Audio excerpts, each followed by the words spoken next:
Hi, Jan here, and I just wanted to show you how it can be easy to grow potatoes in a no-dig system. Really easy. We've had a heat wave, it's been really hot, the ground is really dry. Look at this, look how dry the soil is, it's like sawdust. And I wanted to get the potatoes up today because we're going to have rain all weekend and then it'll be a lot harder to lift them. They're just coming up so sweetly at the moment. I can just plunge my hand in and grab them out. So I practice no-dig gardening. I have done for many decades. And I do it because I believe in gardening with nature for many reasons. One of the effects of gardening with nature and mimicking the systems that we see in the natural world is that it's less work because nature does things really efficiently.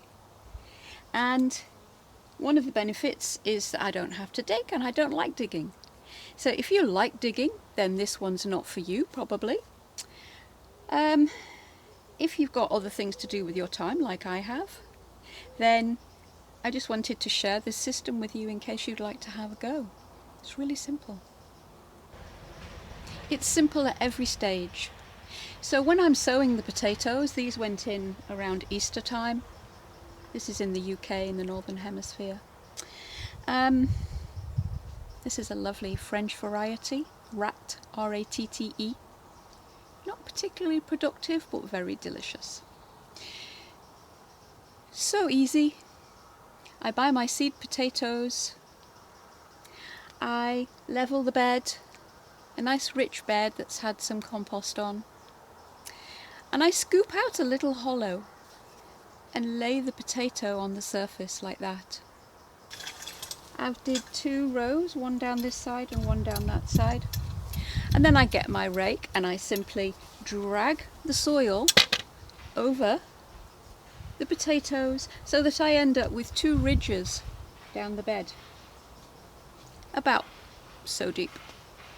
So they're actually lying on the surface of the soil, but then the surface is coming up over them a little bit. Once they start peeping through, once the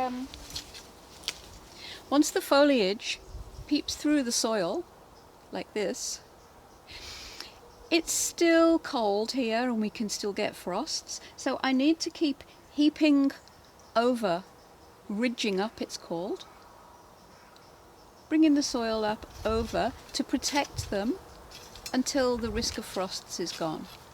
So what I tend to do is to get some compost from the compost heap. Doesn't even have to be fully composted, it can just be kind of rough, half composted stuff. Or I get some soil from another bed, for example in the greenhouse.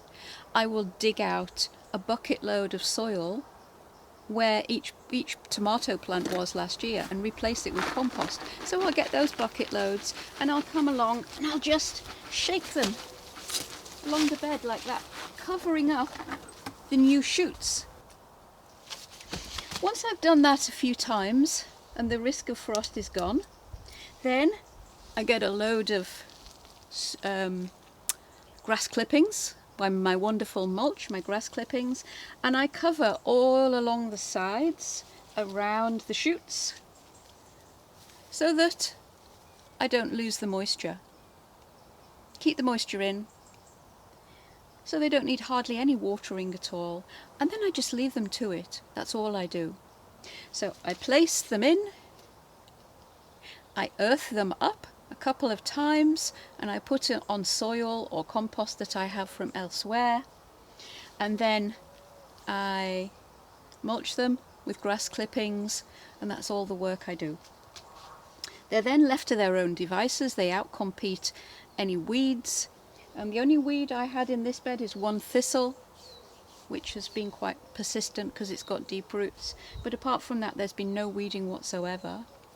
And while they were growing, before they got big, I had a crop of spinach plants down the sides, which are now long gone. And now it's the end of July, and it's time to lift them and eat them. Now I'm on a mission because the rain is threatening, and I want to get these guys in. It'll be a lot harder once the soil is moist. So I'm just going to get on with it. I want to show you how easy it is at the other end of the season, lifting them. Basically, I just get hold of the plants, pull them up, shake them out, and then search through the soil with my hands. I level the ridge, and there is no digging to do at all because the potatoes are laid on the surface and no deeper. They're all living inside the ridge. Why would I want to go and put them deep inside, to go back down deep inside to get them? It doesn't make sense to me. I've gardened that way, I've grown potatoes that way, and this new way really suits me, and if it appeals to you, give it a go. I think you'll love it. So that's me done. I have a beautiful crop of potatoes. I managed to beat the rain. Now the rain will come and water this dry soil, and it's ready for the next crop. I've roughly raked it. I don't do tidy in my garden.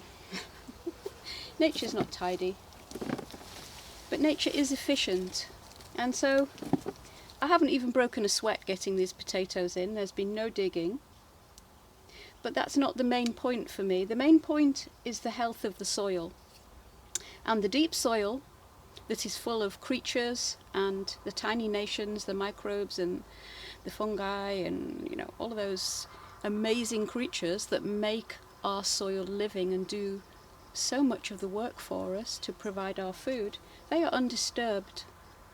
The surface soil, yes, has been disturbed somewhat, but this is a root crop. There's got to be a compromise.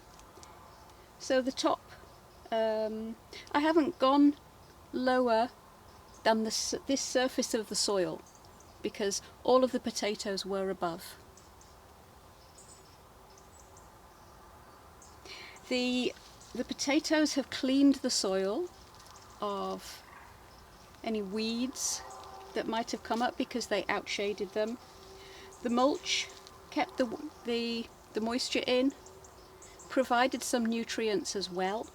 I also put some comfrey leaves on as well to feed them. And it kept the soil, it's like a leaf litter in the woodland. It keeps the surface of the soil moist so that the surface creatures can live and go about their little lives. The compost I put in, which was quite raw, I've still got eggshells and avocado skins and all sorts in it. The compost has been incorporated, and the potatoes seem to do a good job of kind of breaking down rough compost. And we're going to have new potatoes for tea.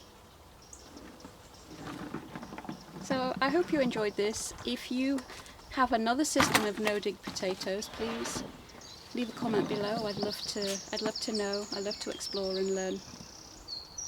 We all have our own ways, and they work differently in different situations. This system works well in my situation. So if you try it and you have success with it, please tell me. I'd love to know. Okay, bye.